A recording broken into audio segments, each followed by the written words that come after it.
여러분, 만약 엄청 억울한 일을 당했는데 글을 전혀 모른다면 어떡하시겠어요?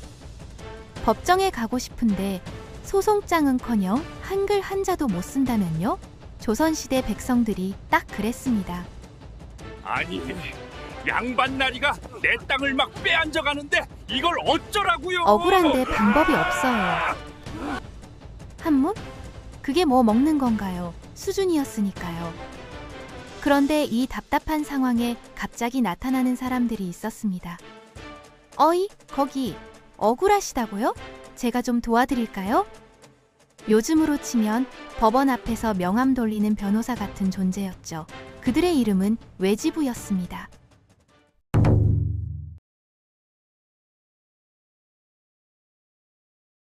(1472년 12월) 성종실록에 진상을 고발하는 상소문이 올라옵니다. 전하, 큰일 났습니다. 관청 주변에 수상한 자들이 어슬렁어슬렁 돌아다니고 있사옵니다. 이놈들이 송사 당사자들을 꼬드겨서 소송을 대신 진행합니다. 옳고 그름을 마구 뒤섞어놓고 판결을 완전 복잡하게 만듭니다. 여기 나오는 그 수상한 자들이 바로 외지부였습니다. 외지부라는 이름은 고려시대 도관지부에서 왔어요. 도관은 형벌과 법률을 다루던 형부 산하 기관이었고요. 지부는 판결 담당 관리를 말했죠. 그러니까 외지부란 도관 바깥 민간에서 지부 노릇하는 사람이라는 뜻입니다. 공무원도 아닌데 공무원처럼 법률 일을 해주는 거죠. 요즘 말로 하면 야매 변호사였던 겁니다. 조선은 신분에 관계없이 누구나 소장을 내도록 시스템을 만들어뒀습니다. 18세기 치군요결이라는 책을 보면 소장 제출 방해하는 공무원은 처벌한다 라고 딱 박혀있을 정도였죠. 그런데도 일반 백성들에게 관하 문턱은 에베레스트산 등반만큼 높았습니다. 왜냐고요? 소송하려면 법전 조문을 근거로 들어가면서 한문으로 소장을 작성해야 했거든요. 정약용은 목민심서에서 이렇게 디스를 날렸어요.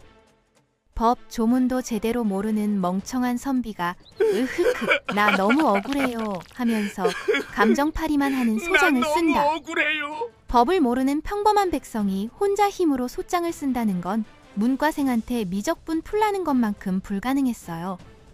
바로 여기서 외지부가 슈퍼히어로처럼 등장합니다. 외지부는 양식 딱 맞춰서 소장을 대신 써줬습니다. 게다가 소송 진행되는 동안 법률 상담까지 해줬어요. 조선시대 소송은 총 3번 열렸고 최소 2번은 법정에서야 사건이 마무리됐거든요. 외지부는 이 긴 과정 내내 의뢰인 옆을 지키는 법률 가디언이었습니다. 명종시대 이야기를 하나 해드릴게요. 역참 소속 노비 애뚱이라는 사람이 있었습니다. 그런데 어느 양반이 갑자기 야, 너 내 노비야? 하면서 막 데려가려고 한 거예요. 애뚱은 외지부 찾아가서 소송을 걸었죠. 선조시대엔 다물살이라는 분의 레전드급 이야기도 있습니다. 이지돈이라는 양반이 다물살이랑 그 자식들까지 싸그리 자기 사유재산으로 만들려고 했거든요. 다물살이가 뭐라고 했을까요? 잠깐만요. 저는 나라 소속 성균관 공노비입니다. 개인이 소유할 수 없어요. 소송 중에 다물살이는 이지돈 쪽이 내민 문서에 도장 찍기를 거부했어요. 외지부가 귓속말로 절대 도장 찍으면 안 돼요 하고 알려준 겁니다. 애뚱이랑 다물살이는 글자도 제대로 못 읽었지만 외지부 덕분에 양반들 상대로 당당하게 맞짱 뜰 수 있었던 겁니다. 근데 말이죠. 세상에 완벽한 건 없잖아요. 법 지식을 악용해서 사고를 치는 경우도 꽤 많았거든요. 중종시대 유백이라는 외지부가 있었습니다. 이 사람이 뭘 했냐면요. 형조 공무원한테 뒷돈을 찔러줬어요. 그리고 신문 내용을 몰래 빼냈죠. 그 다음에 의금부 감옥에 갇혀있는 의뢰인한테 이렇게 대답하세요 하고 미리 귀띔을 해줬습니다. 완전 범죄 드라마 찍는 수준이죠? 더 막 나간 외지부들도 있었어요. 훈련도감 등록이라는 기록을 보면 효종시대 충격적인 사건이 나와요. 최선천, 최선왕이라는 외지부 형제가 훈련도감 소속 포수 안치만을 노비로 만들려고 시도했답니다. 안치만이 누군데요? 병자호란 때 남한산성에서 목숨 걸고 싸운 양민신분 군인이었어요. 나라 지킨 영웅을 노비로 만들려고 했다니 이건 진짜 양심 어디다 팔아먹은 수준이죠. 이런 일들이 계속 터지니까 조정에서는 외지부를 완전 골칫덩어리로 취급했습니다. 조정은 외지부를 비리호송자라고 불렀어요.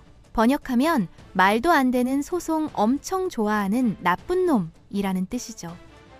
1478년 성종 9년에 드디어 외지부 활동을 전면 금지하는 법이 나왔습니다. 연산군은 아예 외지부 16명을 한꺼번에 싸잡아서 함경도로 유배 보내버렸어요. 중종 때 만든 법전 대전 후속록에는 외지부 처벌 조항이 대놓고 적혀 있었죠. 외지부로 걸리면 본인은 물론이고 가족 전체가 변방으로 쫓겨나는 초특급 중형을 받았습니다. 그럼 외지부는 이제 사라졌을까요? 아니요, 절대 그렇지 않았습니다.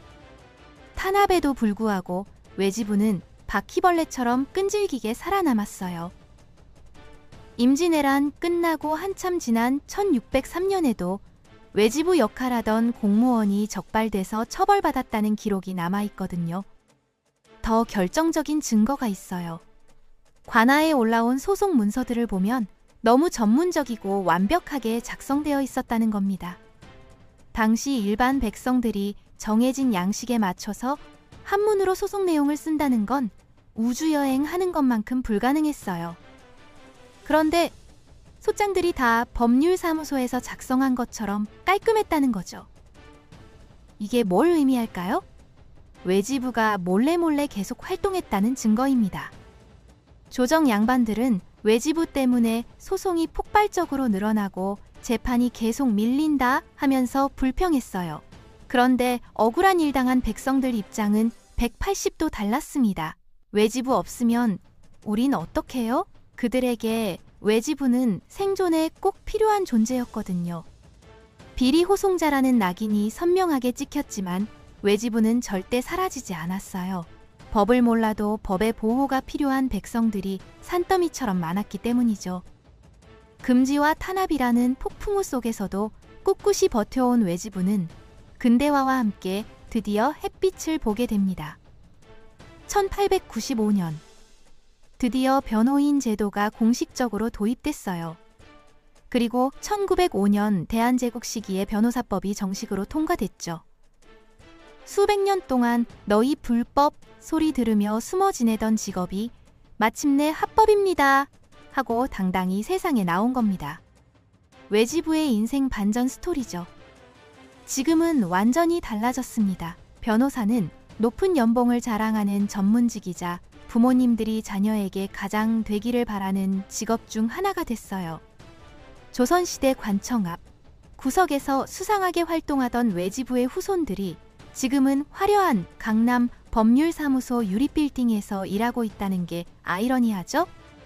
금지된 직업이었지만 절대 사라지지 않았던 외지부.